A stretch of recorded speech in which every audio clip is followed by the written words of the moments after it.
AP సర్కార్ నిర్మించబోతున్న బనకచెర్లతో తెలంగాణకు తీవ్ర నష్టం జరుగుతుందని మాజీ మంత్రి హరీష్ రావు ఆరోపించారు. బనకచెర్లపై ఏపీ ముందుకెళ్తుంటే కాంగ్రెస్ ప్రభుత్వం పట్టించుకోవడం లేదన్నారు. తెలంగాణ ప్రజలకు అన్యాయం జరుగుతుంటే బీఆర్ఎస్ చూస్తూ ఊరుకోదన్నారు.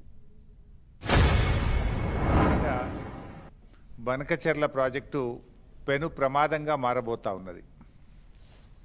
ఇవాళ ఆంధ్రప్రదేశ్ ప్రభుత్వం బనకచెర్లకు ఉన్నటువంటి అడ్డంకులను కేంద్ర బీజేపీ ప్రభుత్వ సహకారంతో నిబంధనలను తుంగలో తొక్కుతూ ఒక్కొక్కటిని అధిగమిస్తూ ముందుకు పోతా ఉంది.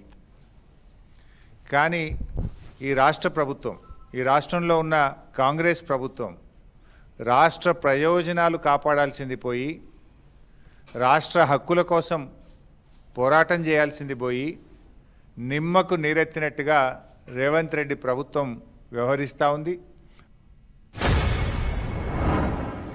కేంద్ర ప్రభుత్వం పరిశీలిస్తుంది అని కేంద్ర మంత్రి రాష్ట్ర ముఖ్యమంత్రికి రాస్తే ఈ ముఖ్యమంత్రి ఏం చేయాలి?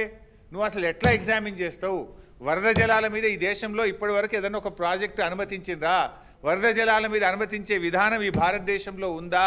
మన చట్టం అనుమతిస్తుందా? నువ్వు ఎట్లా చేస్తావు అని చెప్పి ప్రశ్నించాలి. వినకపోతే సుప్రీంకోర్టు పోవాలి. ఎందుకు మొద్దు నిద్రపోతున్నావు అంటే పరోక్షంగా నువ్వు సహకరిస్తున్నావు. నీ కాంట్రాక్టుల్లో వాటా ఉందా? నీకు పర్సంటేజీలు ఉన్నాయా? ఎందుకు నువ్వు సహకరిస్తున్నావు అని నేను అడుగుతా ఉన్నా. రాష్ట్ర ముఖ్యమంత్రిగా రాష్ట్ర ప్రజల ప్రయోజనాలు కాపాడతావా? నీ స్వార్థం చూసుకుంటావా?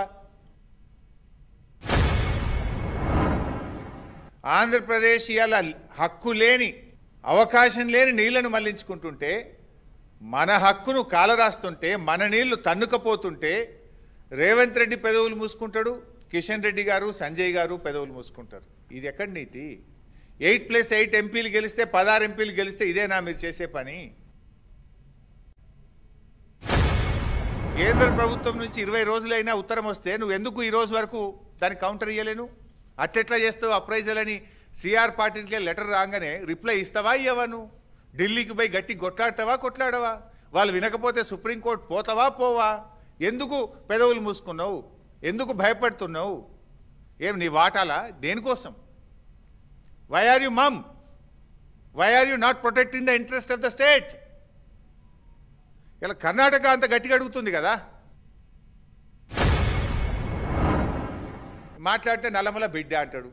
కృష్ణ ఆ నల్లమలను ఆనుకొని పారే కృష్ణా నదిలో ఆ మహబూబ్ నగర్ జిల్లాకు అన్యాయం జరుగుతుంటే నువ్వు నల్లమల పులివా, పిల్లివా, ఎల్కవా? ఎందుకు మాట్లాడతలేవు? మరి పులి అయితే మాట్లాడదు, పిల్లివైనవో ఎల్కవైనవో, అందుకే మాట్లాడతలేనట్టున్నావు నువ్వు. నల్లమలను వారుకొని ఒడిసి పట్టుకొని కృష్ణాకు వచ్చే నీళ్లను పైన కర్ణాటక ఆపుతా అంటుంది, మహారాష్ట్ర ఆపుతా అంటుంది, కింద రేవంత్ రెడ్డి గోదావరి నీళ్ళు తీసుకుపోతుంటే ఎందుకు నువ్వు నోరు మూసుకుంటున్నావు?